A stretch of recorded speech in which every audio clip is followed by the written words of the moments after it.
Previously on Brotherhood Diaries. Rome is 3 times the size of Florence, so it made sense for us to introduce the horse in the city. As a player, you totally get to customize your own assassin. With this, the player will have some pretty kick-ass allies to help him fight the Borgia.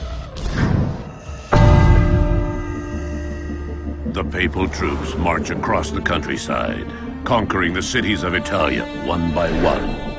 Only Ezio Auditore da Firenze stands between the Templars and his brilliant, ruthless general, Cesare, and his ambition. Welcome to Assassin's Creed Brotherhood Diaries. In Assassin's Creed Brotherhood, Ezio is facing his toughest foe ever. Cesare Borgia is the perfect nemesis. And basically, he can do whatever he pleases. He's got unlimited resources, being the general of the papal armies. He's really, really ruthless, and truly Ezio's biggest challenge to date. To unite Italia, I must have every institution under my control. He's trying to take over the whole country and unite it under the Templars.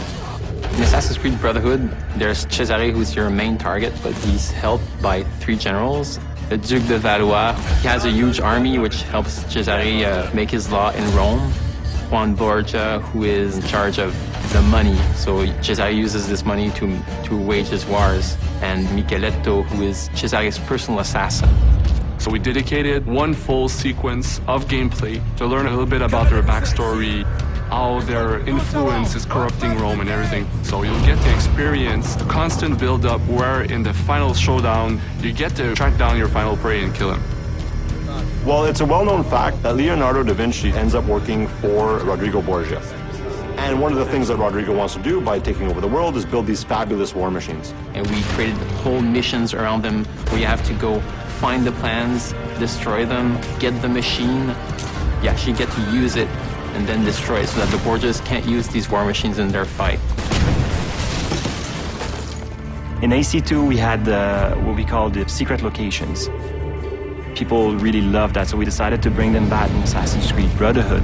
With a twist, of course, and once you find them, something interesting is going to happen.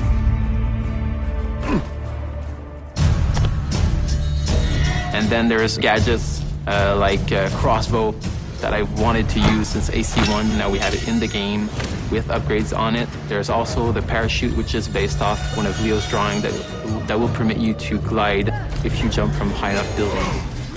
Our new strategy for combat in Assassin's Creed Brotherhood is to strike first and strike fast. We wanted to reward those that really had a more aggressive approach to it. We wanted the player to feel badass when he was performing these counter kills. So that became sort of the trademark of what the combat system is. You may have noticed there are now enemies with guns. If you know a bit of the history of Rome and of Leonardo, those assets end up in the hands of the Borgia. So what you have is now we have enemies that are a lot more aggressive, but at the same time, Ezio is a lot faster of a fighter. The Papal Guards are basically the ultimate elite guards that we're going to have in Assassin's Creed Brotherhood. Their sole purpose is to kill Ezio. They're super brutes, they're super agile, they'll sucker punch you all the time, they'll have 2 people hit you at the one time. So they have the best of all the other archetypes. So it's all about mastering not only the combo system, but also mastering your defensive strategy and your offensive strategy as well. The coolest move I've seen is this extremely violent move with both the sword and the gun. Once you have it in your hands, it's something unbelievable. It's really fast-paced, it's really visceral. Basically, you get to kill somebody with a sword, and then you get to shoot his head with a gun. That's pretty violent. Next on the Brotherhood Diaries. You're going to go to a harbor in Naples. You're going to experience an entire other country. You're going to get to go to Spain. Another really cool aspect of the multiplayer of Assassin's Creed Brotherhood is the fact that now that it's the person that you're chasing, it's a lot more unpredictable, and they're a lot smarter than any AI that you can ever make.